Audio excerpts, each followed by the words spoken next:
नमस्कार, मैं महेश कुंतल आज आपके सामने बीएड सेकेंड ईयर की जेंडर विद्यालय एवं समाज विषय के साथ।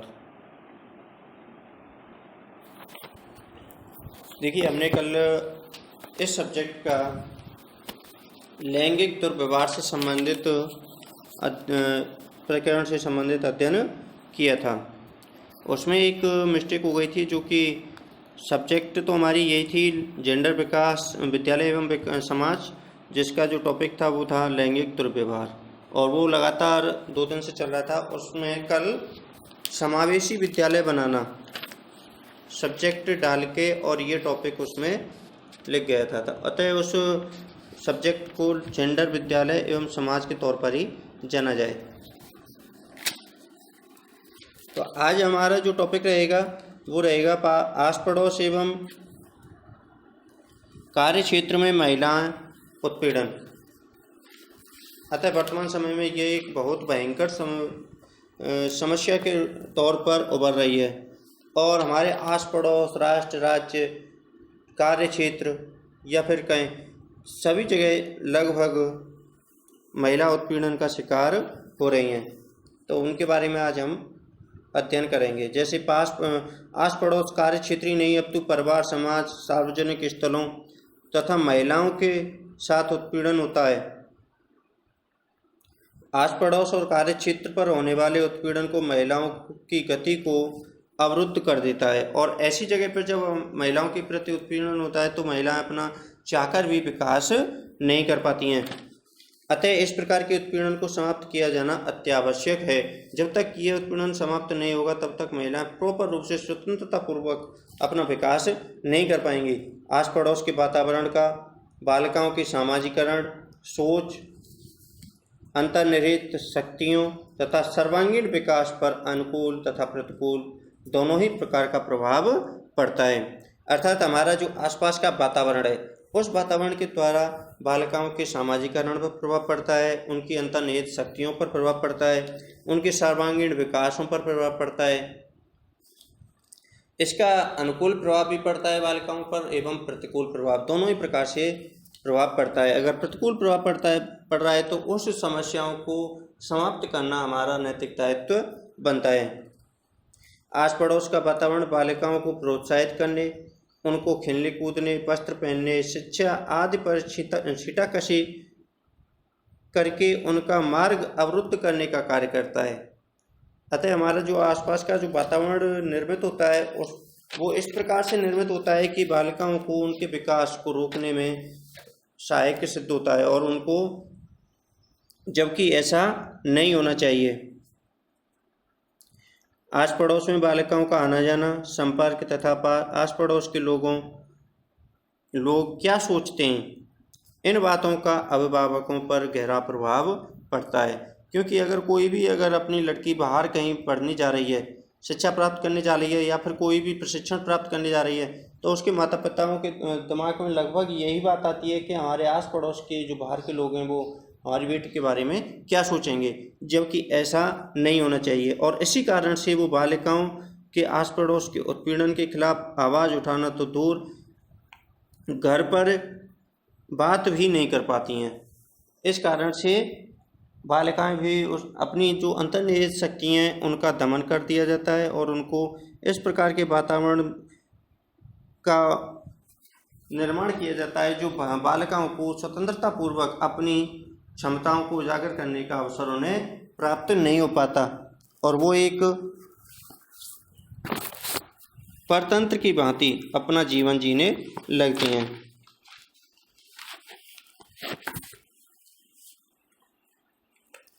कार्य क्षेत्र पर महिलाओं का उत्पीड़न किया जाता है, और वे अपने सपनों को साकार करने के लिए समाज के दबाव के कारण उत्पीड़न सहती रहती हैं। कई बार क्या होता है कि कार्य क्षेत्र पर भी महिलाओं को उत्पीड़न का शिकार होती हैं, और वो उनके खिलाफ अपनी आवाज़ भी नहीं उठा पाती, क्योंकि समाज मेरे बारे में क्या सोचेगा, ऐसी वो सोच जाती हैं। और जब पानी सिर के ऊपर से होने लगता है तो नौकरी छोड़कर या उस शोषण को चुपचाप सहते हुए सहने का विकल्प भी उनके पास बचता है। और जब बहुत ज़्यादा उत्पीड़न हो जाता है तो वो क्या करती हैं, या तो नौकरी छोड़ देती हैं या फिर उस उत्पीड़न को सहती रहती हैं। लेकिन उनके पास इतनी हिम्मत नहीं होती कि वो सामने, सबके सामने उस उत्पीड़न के खिलाफ आवाज़ उठा सकें, जिससे महिलाओं की स्थिति और ज़्यादा बदतर हो जाती है। इन्हीं सभी के कारण महिलाओं का पास पड़ोस एवं कार्यस्थल पर उत्पीड़न को रोकने की अत्यंत आवश्यकता होती है। अब देखिए, अनेक प्रकार से महिलाओं को उत्पीड़न का शिकार होना पड़ता है, चाहे तो घर का वातावरण हो, परिवार का, आस पड़ोस का वातावरण हो, या फिर जिस क्षेत्र में वो नौकरी कर रही हैं, कार्य क्षेत्र है, वहाँ का भी वातावरण हो। तो हमेशा उन्हें उत्पीड़न का या प्रतिकूल व्यवहार का शिकार होना पड़ता है। उसके अनेक कारण निकल कर सामने आते हैं। जैसे सबसे पहला कारण तो यही है कि लोगों का दृष्टिकोण, अर्थात लोगों के दृष्टिकोण से काफ़ी कुछ निर्भर करता है। आस पड़ोस, कार्य क्षेत्र इत्यादि स्थलों पर लोगों की का जो स्त्रियों के प्रति दृष्टिकोण संकुचित है, वे महिलाओं को पैर की जूती तथा घर की सजावट की सामग्री मात्र मानते हैं। जब कोई भी महिला उत्पीड़न का शिकार होती है तो सर्वप्रथम उसके वस्त्र, बाहर निकलने इत्यादि को ही दोषी ठहराया जाता है। परंतु उस समय हम ये भूल जाते हैं कि 6 साल या कुछ महीने और वृद्ध महिलाओं के साथ भी तो उत्पीड़न की घटनाएं हो रही हैं। इस प्रकार लोगों का संकुचित दृष्टिकोण उत्पीड़न के एक प्रमुख कारण के रूप में उभरता है। अगर पहला हम कारण इसका माने तो हम लोगों का दृष्टिकोण, अगर कोई भी जैसे महिला उत्पीड़न की शिकार हुई है तो उस उत्पीड़न की महिला के शिकार होने के बाद लोगों का जो दृष्टिकोण होता है, वो जिसने उत्पीड़न किया है उसके खिलाफ आवाज़ उठाने की बजाय महिलाओं को ही दोषी इसमें माना जाता है कि आपके कपड़ों पर कमेंट किए जाते हैं, रहन सहन पर कमेंट किया जाता है, और उसको ही इस प्रकार से दबाव दिया जाता है कि वो अपनी आवाज़ को दबा ले। लेकिन हम कई बार देखते हैं कि उस अनेक ऐसी महिलाएं जो अधिक उम्र की हैं और वो भी उत्पीड़न का शिकार हो रही हैं। तो ऐसी घटनाओं को रोकने के लिए जो पुरुष हैं उनको अपनी सोच बदलनी चाहिए और दृष्टिकोण में परिवर्तन आवश्यक है। अगला है महिलाओं की चुप्पी। जिस प्रकार किसी पक्षी को चिरकाल तक पिंजरे में कैद रखा जाए तो वह अपने उड़ने की शक्ति ही जान नहीं पाता, कुछ ऐसा ही महिलाओं के साथ है। आए समझ में? देखिए, जिस प्रकार किसी पक्षी को चिरकाल तक मतलब लंबे समय तक पिंजरे में कैद रखा जाए, पिंजरे में बंद रखा जाए, तो वह अपनी शक्ति को भूल जाता है कि मैं उड़ता भी हूँ, अर्थात उड़ने की शक्ति को भूल जाता है। ठीक उसी प्रकार महिलाओं की स्थिति भी ऐसी ही है। चिरकाल से उनके साथ शोषणपूर्ण व्यवहार होता आया है और माँ अपनी बेटी को यही सीख देती है कि वो सहती रहे ये सब, अर्थात माँ भी अपनी बेटी को क्या सीख देती है कि बेटी ये सब उत्पीड़न आप सहती रहना, इसके खिलाफ कोई भी आवाज़ नहीं उठानी है। परंतु सहन शक्ति की भी कोई सीमा होती है। ऐसी सहन शक्ति और धैर्य से क्या लाभ जब अस्मिता पर ही संकट उत्पन्न हो जाए। बेटियां कभी भी अपनी माँ और पिता से उनके साथ हो रहे उत्पीड़न पर खुलकर बात नहीं कर पाती, क्योंकि उन्हें पता है कि उल्टा उन्हें ही दोषी समझा जाएगा। घर से निकलना, पढ़ना लिखना भी दूभर हो जाएगा और किसी लड़के को ढूंढकर आनन फानन में विवाह कर दिया जाएगा। वे इन विषयों पर चुप्पी साधकर अपने आप को बेहतर समझती हैं और अपने जिससे उत्पीड़न करने वालों का मनोबल बढ़ता है। अतः इस प्रकार से चुप्पी नहीं साधनी चाहिए। पुरुष प्रधान समाज, सामाजिक ताने बाने में पुरुषों को महत्व दिया गया है, अर्थात हमारा जो आज का समाज है वो पुरुष प्रधान समाज है। कोई भी सामाजिक गतिविधियां सुचारू रूप से की जाती हैं तो वो पुरुषों के माध्यम से ही की जाती हैं और पुरुषों को अधिक महत्व इसमें दिया जाता है। वे वंश चलाने, पितरों का उद्धार करने वाले, वंश की गरिमा को बढ़ाने वाले, आर्थिक उत्तरदायित्व का निर्वहन करने वाले, परिवार का भरण पोषण करने वाले, निर्णय लेने वाले, धार्मिक क्रियाकलापों को संपन्न करने वाले होते हैं। अर्थात सामाजिक जो भी कार्यविधि होती है समाज के रूप में, घर का, परिवार के रूप में, या फिर कोई भी घर का निर्णय लिया जाता है, परिवार का पालन पोषण किया जाता है, परिवार की आर्थिक स्थिति को संभालना होता है, या फिर अपने वंश की गरिमा को बनाए रखना है, ये सभी पुरुषों पर निर्भर होते हैं, जिसके कारण पुरुषों की अपेक्षा स्त्रियों की स्थिति समाज में निम्न हो जाती है। और इन्हीं के कारण क्या होता है कि पुरुषों की स्थिति अधिक बेहतर स्त्रियों से हो जाती है। पुरुष प्रधान समाज में महिलाओं का उत्पीड़न आस पड़ोस तथा कार्य क्षेत्र का कोई पुरुष करता है, क्योंकि वह स्वयं को श्रेष्ठ, स्त्री को हीन समझा जाता है। आए समझ में, जैसे हमारा जो आज का वर्तमान समाज है वो एक पुरुष प्रधान समाज के तौर पर माना जाता है। अगर कोई भी महिलाओं के सम्मुख उत्पीड़न कर रहा है तो आस पड़ोस एवं कार्य क्षेत्र में कोई पुरुष ऐसा करता है तो वो ऐसा समझता आया है कि महिलाएं एक निम्न है और पुरुष उच्च है। तो इस कारण उनकी मानसिकता के आधार पर हमारे पुरुष का जो हमारे समाज है जो पुरुष प्रधान समाज माना गया है। घर, परिवार एवं समाज का असहयोग। महिलाओं का उत्पीड़न इसलिए भी होता है कि उन्हें घर, परिवार, समाज में असहयोग प्राप्त होता है। अब देखिए, महिलाओं का उत्पीड़न होने का एक और कारण है, क्योंकि अगर महिलाएं अपने घर में भी आवाज़ उठाती हैं तो उसे वहीं के वहीं दबा दिया जाता है। परिवार में भी आवाज़ उठाती हैं, समाज में उठाती हैं तो उनको वहीं दबा दिया जाता है और उनको स्वतंत्रता से विरोध करने के लिए प्रेरित नहीं किया जाता। महिलाओं के सामने अनेक ऐसे उदाहरण होते हैं जब वे उत्पीड़न का शिकार भी होती हैं तथा घर, परिवार, समाज में उपेक्षा को भी झेलती हैं। और इस स्थिति में ऐसे कई बार अवसर आ जाते हैं कि महिलाएं उत्पीड़न का शिकार भी हुई हैं और उन्हें घर, परिवार, समाज में भी नीचा देखने को मिलता है। जब वे उत्पीड़न की शिकार, अतः वे इस विषय में अपने माता पिता, परिवारजनों तथा समाज का दृष्टिकोण भली प्रकार से समझती हैं, जिस कारण उत्पीड़न करने वाले बच जाते हैं। और वो क्या है, अपने परिवार के बारे में सोचती हैं, समाज के बारे में सोचती हैं, स्वयं के बारे में सोचती हैं और उसके खिलाफ आवाज़ उठाने के लिए तैयार नहीं होती, जिससे कि जो उत्पीड़न कर रहा है वो उसमें और अधिक बल मिलता है, जिसके कारण वो उत्पीड़न करने वाले बच जाते हैं और एक के बाद दूसरी महिला को अपनी उत्पीड़न का शिकार बनाते हैं। अब इसके बाद जो अगला जो कारण है वो है अशिक्षा। महिलाओं के पास पड़ोस तथा कार्यस्थल पर उत्पीड़न के पीछे एक प्रमुख कारण उनकी अज्ञानता एवं समाज में फैली अशिक्षा का है।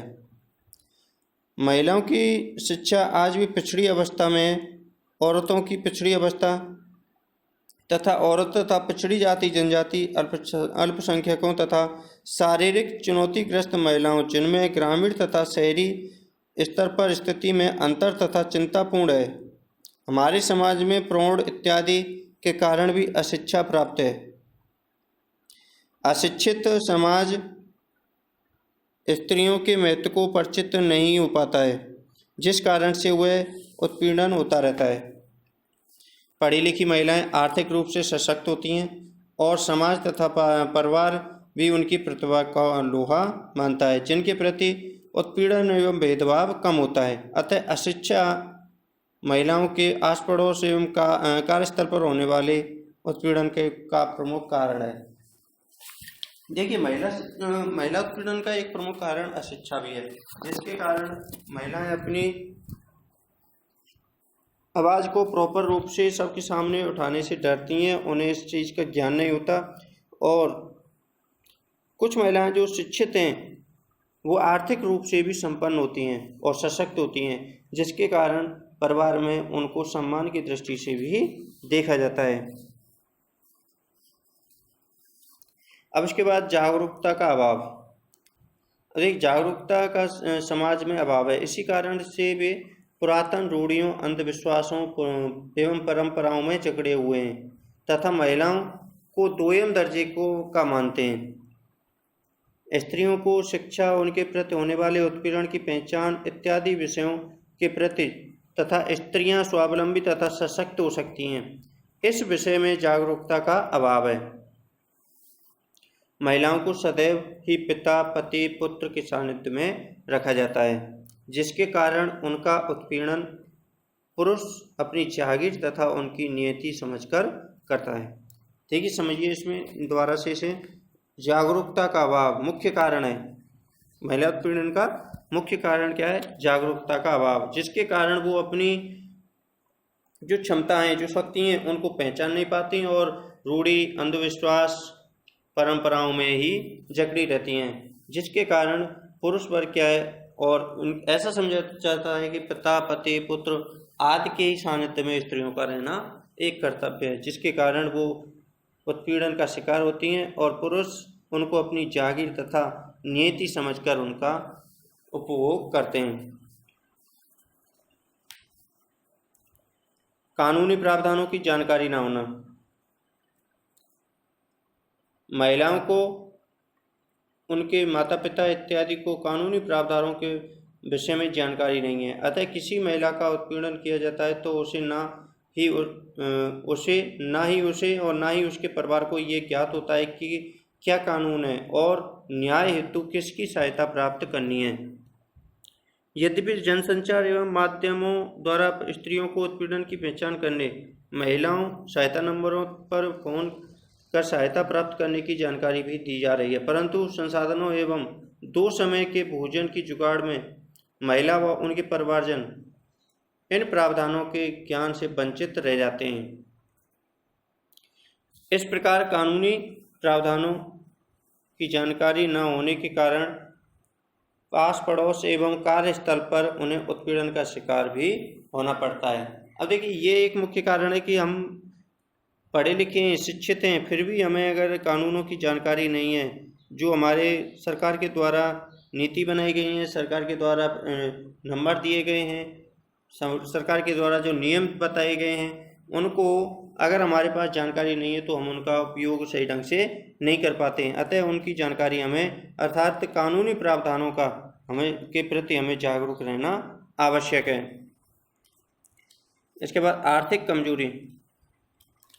एक पितृसत्तात्मकता के कारण संपत्ति पर पिता के पश्चात पुत्र का अधिकार होता है। ससुराल में भी पति की संपत्ति का अधिकार होता है, उसके पश्चात पुत्र। कार्य करने में महिलाओं से बेगार, समान कार्य हेतु समान वेतन न देना आर्थिक शोषण का कारण होता है।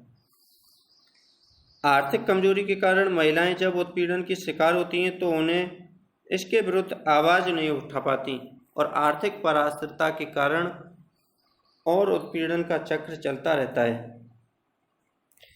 ये भी एक मुख्य कारण है, आर्थिक कमजोरी, क्योंकि आज का हमारा जो समाज है वो एक पितृसत्तात्मक समाज है और जैसे पिता की जो संपत्ति है वो पुत्र के नाम पर आती है और पुत्र के नाम के बाद ससुराल में भी पति के नाम पर आती है, जिसके कारण महिलाओं को एक बेगारी, समान कार्य कर कर उन्हें समान वेतन भी नहीं मिलता है, ऐसा समझा जाता है और आर्थिक कमजोरी के कारण महिलाएं इसके विरुद्ध आवाज भी नहीं उठा पाती। आर्थिक परास्थिरता के कारण और उत्पीड़न का चक्र यह और बढ़ता जाता है। अब इसके बाद प्रशासनिक असहयोग। प्रशासनिक असहयोग के कारण महिलाओं का पास पड़ोस एवं कार्यस्थल पर उत्पीड़न किया जाता है, क्योंकि महिलाओं को प्रशासनिक असहयोग का सामना करना पड़ता है, जिसके कारण वे प्रशासन से किसी भी प्रकार के सहयोग लेने से कतराती हैं, जिससे उत्पीड़न की घटनाएं रुकती नहीं हैं। और देखिए, कोई भी अगर प्रशासनिक सहयोग अगर महिला लेने की कोशिश भी करती हैं तो उनसे इस प्रकार के सवाल किए जाते हैं कि उन सवालों का आंसर देने से महिलाएं कतराती हैं। आगे कोई भी अगर उत्पीड़न होता है तो वो इस प्रकार की सहायता लेने से भी कतराने लगती हैं और वे प्रशासन के पास जाने से भी कतराती हैं, जिससे उत्पीड़न की घटनाएं और अधिक बढ़ती हैं और रुकती कम है। इसके बाद सामाजिक कुरीतियाँ। समाज में अनेक कुरीतियाँ व्याप्त हैं जिसके कारण स्त्रियों को उपेक्षा झेलनी पड़ती है। इन कुरीतियों के कारण स्त्रियों का स्वयं के प्रति उपेक्षा का भाव जागृत हो जाता है। हमारे समाज में अनेक प्रकार से ऐसी सामाजिक कुरीतियाँ हैं जिनके कारण महिलाओं को ऑटोमेटिक, चाहे उसने कुछ भी नहीं किया फिर भी उन सामाजिक कुरीतियों के कारण उसको समाज में निम्नतम स्थान प्राप्त होता है और वे उन कुरीतियों के कारण स्त्रियों का स्वयं के प्रति उपेक्षा का भाव जागृत हो जाता है। और जब उनको निम्नतम स्थान प्राप्त होता है तो वो स्वयं के प्रति भी अपने अंदर एक हीन भावना का भाव जागृत होता है, जिस कारण वे आस पड़ोस एवं कार्यस्थल पर उनका जब शोषण होता है तो वे अपनी हीन मानसिकता के कारण, और जब ऐसी मानसिकता घर से ही जब उन्हें प्राप्त हो जाती है तो जब वो चाहे आगे शिक्षा प्राप्त कर रही हों या फिर कार्यस्थल पर उनके प्रति जब उत्पीड़न होता है तो वो इस भावना, जब ऐसी भावना उनके दिमाग पर हावी रहती है तो वो उसके खिलाफ आवाज़ उठाने के लिए भी प्रयास नहीं करती और इस कारण उनके शोषण एवं उत्पीड़न का शिकार वो होती रहती हैं। अतः इसमें सामाजिक कुरीतियाँ